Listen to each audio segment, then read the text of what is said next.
നമസ്കാരം. കാറ്ററ്റ് 3യുടെ മൂന്നാമത്തെ ക്ലാസ്സിലേക്ക് സ്വാഗതം. 10 ചോദ്യങ്ങളാണ് ഈ സെഷനിൽ ഡിസ്കസ് ചെയ്യുന്നത്. എല്ലാം പാഠപുസ്തകവുമായി ബന്ധപ്പെട്ട ചോദ്യങ്ങൾ തന്നെയാണ്. എന്നാൽ 10ാം ക്ലാസ്സിനെ അടിസ്ഥാനമാക്കി 8, 9, 10 ക്ലാസ്സുകളെ അടിസ്ഥാനമാക്കിയുള്ള മെത്തഡോളജിയുമായി ബന്ധപ്പെട്ട ചില ചോദ്യങ്ങളും കൂടി ഇതിനകത്ത് ഉൾപ്പെടുത്തിയിട്ടുണ്ട്. അപ്പോൾ ആദ്യത്തെ ചോദ്യം നമുക്കൊന്ന് നോക്കാം. ആദ്യത്തെ ചോദ്യം ഇതാണ്. വളരെ ലളിതമായൊരു ചോദ്യമാണത്. 1 diagonal of a square is on x-axis. Square അതിൻ്റെ ഒരു ഡയഗണൽ എക്സ് ആക്സിസിലാണ്. മനസ്സിലാക്കാവുന്ന കാര്യങ്ങളേ ഉള്ളത്. അതിൻ്റെ 2 വെർട്ടീസസ്, 2 വെർട്ടീസസ് ആർ -1, 0 ആൻഡ് 5, 0. -1, 0, 5, 0 എങ്ങനെയായിരിക്കും വരുന്നത്? അതെ, -1, 0 ഇവിടെയായിരിക്കും. -1, 0, ദിസ് ഈസ് 5, 0. അപ്പം ഇങ്ങനെയാണ് ആ സ്ക്വയർ വരുന്നത്. സ്ക്വയറിൻ്റെ ഒരു ഡയഗണലാണ് ഇവിടെ നിന്ന് ഇവിടത്തോളം. 1 end of the diagonal is, അപ്പോൾ ആ ഡയഗണലിൻ്റെ അതർ ഡയഗണൽ, മറ്റേ ഡയഗണലിൻ്റെ അടുത്ത വെർട്ടെക്സ് അല്ലെങ്കിൽ ആ ഡയഗണലിൻ്റെ അടുത്ത എൻ പോയിൻ്റ് ഏതാണെന്നാണ് നമ്മുടെ ചോദ്യം. അപ്പോൾ ഇവിടെ ഇതിൻ്റെ മിഡ് പോയിൻ്റ് എന്ന് പറയുമ്പോൾ, ഈ ഡയഗണലിൻ്റെ മിഡ് പോയിൻ്റ് എന്ന് പറയുമ്പോഴേക്കും 2, 0 ആയിരിക്കുമല്ലോ. ഇത് -1, ഇത് 5, അപ്പോൾ മിഡ് പോയിൻ്റ് ഈസ് 2, 0 ആൻഡ് 2, 0 ഇവിടെ എവിടെയെങ്കിലും ആയിരിക്കുമല്ലോ 2, 0. അടുത്ത ഡയഗണലിൽ ഇങ്ങനെയായിരിക്കും വരുന്നത്, മുകളിലേക്ക് ഇങ്ങനെയായിരിക്കും അടുത്ത ഡയഗണലിൽ വരുന്നത് തീർച്ചയായിട്ടും. അപ്പോൾ ഇതിൻ്റെ അറ്റം എന്ന് പറയുമ്പോൾ 2, 3, കാരണം ഡയഗണലിൻ്റെ ലെങ്ത് 6 ആണ്, മുകളിലേക്ക് 3, താഴേക്ക് 3. അപ്പോൾ 2, 3 എന്ന് പറയുന്നതായിരിക്കും രണ്ടാമത്തെ ഡയഗണലിൻ്റെ എൻ പോയിൻ്റ് എന്ന് പറയുന്നത്. അത് ക്ലിയറാണ്, നമുക്ക് വളരെ പെട്ടെന്ന് അതിൻ്റെ ഉത്തരം കിട്ടും. രണ്ടാമത്തെ ചോദ്യം ഇതാണ്. അത് മെത്തഡോളജിയുമായിട്ട് ബന്ധപ്പെട്ടൊരു ചോദ്യമാണ്. The teacher wanted to discuss problem involving computational skills in the class. The best way to do this is, 4 options കൊടുത്തിട്ടുണ്ട്. ഈ 4 ഓപ്ഷനിൽ ഇതൊക്കെ നമുക്ക് ഹാർഡ് പ്രോബ്ലം കൊടുക്കുക, അസൈൻമെൻറ്റ് കൊടുക്കുക, റെപ്പിറ്റേഷണൽ കാൽക്കുലേഷൻ കൊടുക്കുക, ഇതൊക്കെ ഒഴിവാക്കിയാൽ നമുക്ക് ഒന്ന് വായനയിൽ തന്നെ മനസ്സിലാവും. Make a connection between procedure and conceptual understanding. അപ്പോൾ ഇതാണ് അതിൻ്റെ ശരി ഉത്തരം. അടുത്ത ചോദ്യത്തിലേക്ക് കടന്നു കഴിഞ്ഞാൽ, giving open ended task in mathematics is a waste of time, increase the task of the teacher, give freedom to the students, encourage divergent thinking. നമുക്കറിയാം ഇതാണ് ഇതിൻ്റെ കറക്റ്റ് ഓപ്ഷൻ. പലതരത്തിലുള്ള ഡൈവർജൻ്റ് ആയിട്ടുള്ള ചിന്തകളെ പ്രോത്സാഹിപ്പിക്കുക, പരിപോഷിപ്പിക്കുക, ഇതാണ് ഒരു ഓപ്പൺ എൻഡഡ് ക്വസ്റ്റ്യനിലൂടെ നമ്മൾ ഉദ്ദേശിക്കുന്നത്. ഓപ്പൺ എൻഡഡ് ക്വസ്റ്റ്യനിൽ കുട്ടിക്കത് ചെയ്യാനായിട്ടുള്ളൊരു ഫ്രീഡം ഉണ്ടായിരിക്കും എന്നുള്ളതൊക്കെ ശരി തന്നെയാണ്. പക്ഷേ it encourages the divergent thinking. ഇതാണ് ഏറ്റവും ആപ്റ്റായിട്ടുള്ള ആൻസർ. അടുത്ത ചോദ്യത്തിലേക്ക് കടക്കുമ്പോൾ അത് അരിത്തമാറ്റിക് സീക്വൻസുമായിട്ട് നേരെ ബന്ധമുള്ളതാണ്. ഫസ്റ്റ് ടേമും 11th ടേമും തമ്മിലുള്ള ഡിഫറൻസ് 20 ആണ്. ഫസ്റ്റ് ടേമും 11th ടേമും തമ്മിലുള്ള ഡിഫറൻസ് 10 ടൈംസ് കോമൺ ഡിഫറൻസ് ആണെന്ന് നമുക്കറിയാം. 11th term minus first term is 10 times common difference, അതാണ് 20. എന്നാൽ ആദ്യത്തെ 10 ടേംസിൻ്റെ സമ്മും അടുത്ത 10 ടേംസിൻ്റെ സമ്മും തമ്മിലുള്ള ഡിഫറൻസ് ആണ് ചോദിച്ചിരിക്കുന്നത്. അപ്പോൾ 11ാമത്തെയും 1ാമത്തെയും തമ്മിലുള്ള ഡിഫറൻസ് 10D ആണെങ്കിൽ 12ാമത്തെയും 2ാമത്തെയും തമ്മിലുള്ള ഡിഫറൻസും 10D തന്നെയായിരിക്കും. 13ാമത്തെയും 3ാമത്തെയും തമ്മിലുള്ള ഡിഫറൻസും 10D തന്നെയായിരിക്കും. ഇങ്ങനെ മുന്നോട്ട് പോയാൽ 20ാമത്തെയും 10ാമത്തെയും തമ്മിലുള്ള ഡിഫറൻസും 10d ആയിരിക്കും. എന്നാൽ ആദ്യത്തെ 10 ടേംസിൻ്റെ സമ്മും അടുത്ത 10 ടേംസിൻ്റെ സമ്മും തമ്മിലുള്ള ഡിഫറൻസ് എന്ന് പറഞ്ഞാൽ ആദ്യത്തെ 10 ടേംസിൻ്റെ തുക അടുത്ത 10 ടേംസിൻ്റെ സം തമ്മിലുള്ള ഡിഫറൻസ് എന്ന് പറഞ്ഞു കഴിഞ്ഞാൽ ഈ ടേം ഡിഫറൻസുകളുടെ സമ്മാണ്. അതായത് കുറച്ചും കൂടി ഓൾജിബ്രിക്കലായിട്ട് പറഞ്ഞു കഴിഞ്ഞാൽ x11 plus x12 etcetera plus x20 minus x1 plus x2 etcetera x10 എത്രയാണെന്നാണ് നമ്മുടെ ചോദ്യം. അപ്പം x1 11 മൈനസ് x1 അത് 10d ആണ്, അടുത്തതും 10d ആണ്, ഇത് തമ്മിലുള്ള ഡിഫറൻസ്. അങ്ങനെയാണെങ്കിൽ 10 times 10d, that is 10 times 10d നമുക്കറിയാം 20 ആണ്. അപ്പോൾ 200 എന്ന ആൻസറിലേക്ക് എത്തും. But difference of sums is equal to sum of the differences എന്ന ഒരു കോൺസെപ്റ്റാണത്. തുകകളുടെ വ്യത്യാസം എന്ന് പറഞ്ഞാൽ പദങ്ങളുടെ വ്യത്യാസങ്ങളുടെ സമ്മാണ്. അപ്പം അങ്ങനെ നമുക്ക് വളരെ പെട്ടെന്ന് ഒരു കാൽക്കുലേഷൻ ഇല്ലാതെ തന്നെ നമുക്ക് 200 എന്നുള്ള ഉത്തരത്തിലേക്ക് എത്താനായിട്ട് സാധിക്കും. അടുത്ത ക്വസ്റ്റ്യനിലേക്ക് കടന്നു കഴിഞ്ഞാൽ ABC is a 3-digit number. Product of the digit is 15. How many such numbers are possible? അപ്പോൾ 15 എന്ന് പറയുന്നത് 1 × 3 × 5 ആണ്. ഈ ABC എന്നുള്ള എത്ര സംഖ്യകൾ ഉണ്ടാവും എന്ന് ചോദിച്ചാൽ 135 ഒരു സംഖ്യയാണ്, 153 ഒരു സംഖ്യയാണ്, 315 ഒരു സംഖ്യയാണ്, 351 ഒരു സംഖ്യയാണ്, 513 ഒരു സംഖ്യയാണ്, 531 ഒരു സംഖ്യയാണ്. അങ്ങനെ നോക്കിയാൽ 6 എണ്ണം നമുക്ക് കൃത്യമായിട്ട് കിട്ടും. വളരെ ഡയറക്റ്റ് ആയിട്ടുള്ളൊരു ക്വസ്റ്റ്യനാണത്. അടുത്ത ചോദ്യം നോക്കിക്കഴിഞ്ഞാൽ ഇത് വളരെ രസകരമായൊരു ചോദ്യമാണത്. ഒരു ചിത്രം വരച്ചിരിക്കുന്നു. ആ ചിത്രത്തിൽ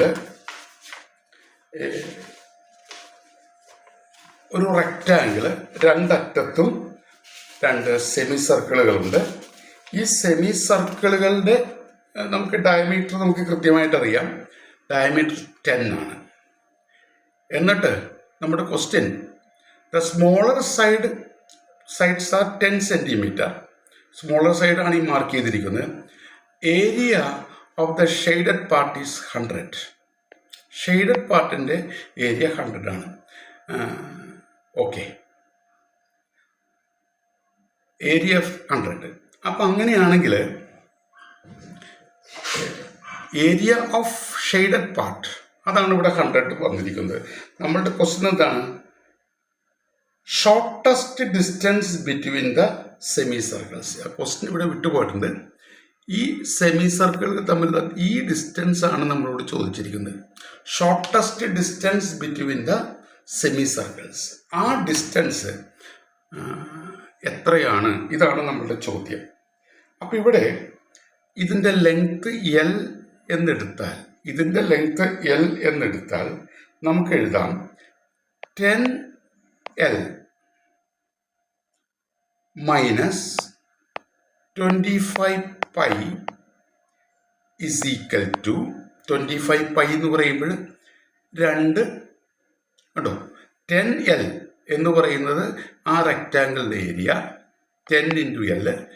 ഇതിൻ്റെ രണ്ടിൻ്റെ ഏരിയകളുടെ സമം 25π ഇസ് ഈക്വൽ ടു 100 എന്നെഴുതാം.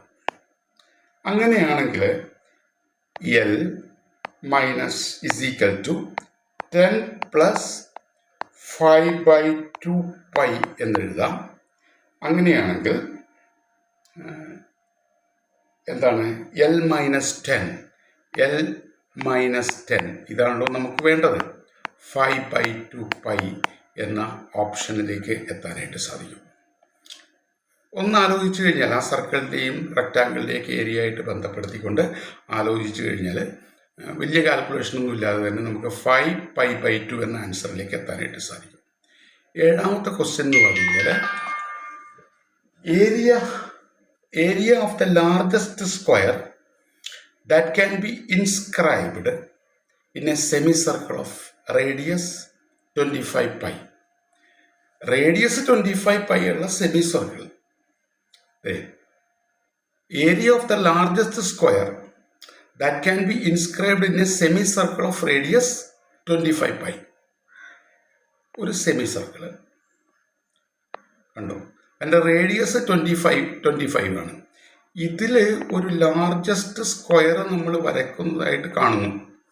അപ്പോൾ യഥാർത്ഥത്തിൽ ഈ ഡിസ്റ്റൻസ് ആണ് ഈ പറയുന്ന 25 എന്ന് പറയുന്നത്. സപ്പോസ് ഇത് എ എന്നെടുത്താൽ ഇത് a/2 ആണ്. ഇവിടെ പൈതഗോറസ് തിയറം അപ്ലൈ ചെയ്ത് കഴിഞ്ഞാൽ a² plus a²/4 is equal to 625 എന്ന് നമുക്ക് കിട്ടും. കണ്ടോ, കൃത്യമായിട്ടത് വരുന്നത്. അങ്ങനെയാണെങ്കിൽ 5a²/4 ഇസ് ഈക്വൽ ടു 625. അങ്ങനെയാണെങ്കിൽ 5a² is equal to 625 into 4 and a² is by 5. അപ്പോൾ നമുക്കിവിടെ 500 എന്ന ആൻസറിലേക്ക് എത്താനായിട്ട് സാധിക്കും. അപ്പോൾ അതാണ് ഇവിടുത്തെ ഉത്തരം. അത് വെറുതെ പൈതഗോറസ് തിയറത്തിൻ്റെ ഒരു ആപ്ലിക്കേഷൻ മാത്രമായിട്ട് നമുക്കതിനെ ചുരുക്കി കാണാനായിട്ട് സാധിക്കും. അടുത്ത ചോദ്യത്തിലേക്ക് കടന്നു കഴിഞ്ഞാൽ ഒരു അസേർഷൻ റീസൺ ക്വസ്റ്റ്യൻ ആണ്. 2 റിയൽ നമ്പേഴ്സ് അതിൻ്റെ സമ്മും പ്രോഡക്റ്റും 1 ആവുന്ന തരത്തിൽ അതങ്ങനെ ഒരു നമ്പർ എക്സിസ്റ്റ് ചെയ്യില്ല. ഇതിനു മുൻപൊരു ചോദ്യം നമ്മൾ ഇത്തരം ഡിസ്കസ് ചെയ്തിട്ടുള്ളതാണ്. x+y and x-y R equal to 1. അങ്ങനെ ഒരു ചോദ്യം നമ്മൾ ഡിസ്കസ് ചെയ്തതാണ് 2ാമത്തെ ക്ലാസ്സിൽ. അങ്ങനെയാണെങ്കിൽ ഇവിടെ 4 ഓപ്ഷൻ കൊടുത്തിട്ടുണ്ട്. ആ ഓപ്ഷനിൽ കണ്ടോ, A and R are true, R is the reason of A. കൃത്യമാണത്. 2 നമ്പേഴ്സ് x+y എന്ന് പറയുന്നതും xy എന്ന് പറയുന്നതും ഒന്നാണ്. സ്ക്വയർ ചെയ്ത് കഴിഞ്ഞു കഴിഞ്ഞാൽ x² + y² + 2xy is equal to 1 എന്ന് കിട്ടും. ഇത് 1 എന്ന് എടുത്തു കഴിഞ്ഞാൽ x² + y² ഈസ് -1 എന്ന് വരും. 2 സ്ക്വയറുകളുടെ സം ഒരിക്കലും നെഗറ്റീവ് ആകില്ല. നമുക്ക് നോക്കിക്കഴിഞ്ഞാൽ A and R are true, എയും ആറും ട്രൂ ആണ്. And R is the reason for A.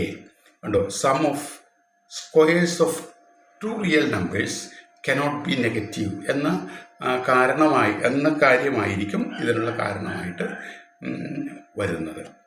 അപ്പോൾ ആ ചോദ്യം കഴിഞ്ഞു. 9ാമത്തെ ചോദ്യം കുറച്ച് ഇൻട്രസ്റ്റിംഗ് ആയൊരു പാറ്റേണിലൂടെ മനസ്സിലാക്കാം. 7⁻²⁴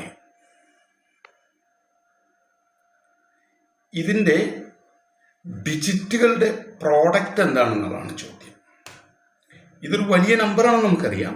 ആ നമ്പറിൻ്റെ ഡിജിറ്റുകളുടെ പ്രോഡക്റ്റ് എന്താണെന്ന് നമുക്കൊന്ന് വായിച്ച് മനസ്സിലാക്കാം. 7⁻1 എന്ന് പറയുന്നത് അത് 7 തന്നെയാണ്. അതിന് മുമ്പിൽ ഒരു 0 ഇട്ട് 2 ഡിജിറ്റ് കാണുക.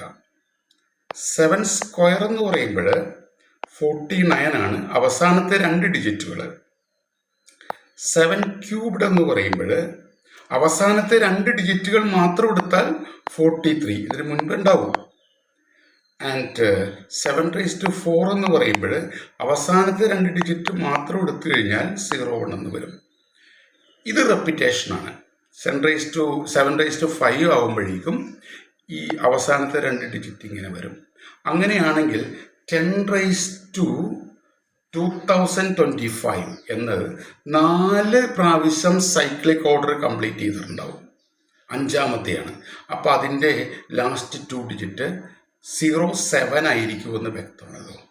അതിൻ്റെ അർത്ഥം അതിൻ്റെ ഡിജിറ്റിൽ 0 എന്ന ഡിജിറ്റ് തീർച്ചയായിട്ടും ഉണ്ടായിരിക്കും. അപ്പോൾ ഡിജിറ്റുകളുടെ പ്രോഡക്റ്റ് 0 ആണ് എന്ന ഒരു പ്രത്യേക റീസണിങ്ങിലൂടെ നമുക്ക് തീരുമാനിക്കാനായിട്ട് സാധിക്കും. അവസാനത്തെ ചോദ്യമായിട്ട് നമ്മൾ ഡിസ്കസ് ചെയ്യുന്നത് AB × BA. ABയും BAയും 2 ഡിജിറ്റ് നമ്പേഴ്സാണ്. AB × BA is equal to BCB എന്ന 3 ഡിജിറ്റ് നമ്പറാണ്. AB എന്ന 2 ഡിജിറ്റ് നമ്പറും ബി എ എന്ന 2 ഡിജിറ്റ് നമ്പറും കൂടി മൾട്ടിപ്ലൈ ചെയ്യുമ്പോൾ ബി സി ബി എന്ന 3 ഡിജിറ്റ് നമ്പർ ആണെങ്കിൽ A plus B plus C എത്ര? ഇതൊന്ന് ആലോചിച്ച് കഴിഞ്ഞാൽ നമുക്ക് 8 എന്ന് എങ്ങനെയാണ് വരുന്നതെന്ന് നോക്കാം. A B is equal to 10 A plus B ആണ്. ബി എ എന്ന് പറയുന്നത് 10 ബി പ്ലസ് എ ആണ്. അതിൻ്റെ product 100 B plus 10 C plus B എന്ന് നമുക്ക് എക്സ്പാൻഡ് ചെയ്ത് എഴുതാനായിട്ട് സാധിക്കും. ഓക്കെ, ഇതൊന്ന് മൾട്ടിപ്ലൈ ചെയ്ത് കഴിഞ്ഞാൽ നമുക്ക് കിട്ടാൻ പോകുന്നത് എന്തായിരിക്കും?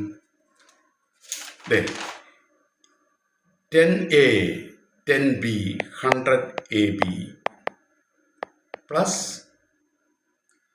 10a square plus 10b square plus A B എന്ന് വരുന്നു.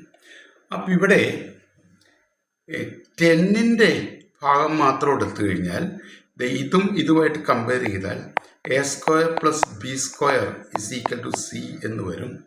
ഇതിപ്പോൾ നമുക്കറിയാമല്ലോ 2 square plus 1 square is equal to 5 എന്ന ആ കറക്റ്റായിട്ട് അതിലേക്ക് ഇങ്ങോട്ട് എത്തുന്നുണ്ട്. അപ്പോൾ അത് നോക്കി എയും ബിയും സിയും സെലക്ട് ചെയ്ത് കഴിഞ്ഞാൽ നമുക്ക് തീർച്ചയായിട്ടും 8 എന്ന ഓപ്ഷനിലേക്ക് കൃത്യമായിട്ട് എത്തിച്ചേരുന്നതാണ്. 1 square plus 2 square is equal to 5, 1 square plus 2 square is equal to 5 എന്നതിലേക്ക് എത്തും. കൃത്യമായി പറഞ്ഞാൽ 12 ഇൻറ്റു 21 ഇസ് ഈക്വൽ ടു ഒരു നമ്പർ വരുമല്ലോ. ആ നമ്പർ ഇതിന് ഉചിതമായ ബി സി ബി എന്നുള്ള എ ബി ബി എ കണ്ടോ എന്നുള്ള ഓപ്ഷനിലേക്ക് കൃത്യമായിട്ട് എത്താനായിട്ട് സാധിക്കും. ഇത്രയും കാര്യങ്ങളാണ് മൂന്നാമത്തെ സെഷനിൽ ഉൾപ്പെടുത്തിയിരിക്കുന്നത്. ഇതിൽ മെത്തഡോളജി ഉണ്ട്, ചില സിമ്പിളായ ലോജിക്കൽ തിങ്കിങ് ഉണ്ട്.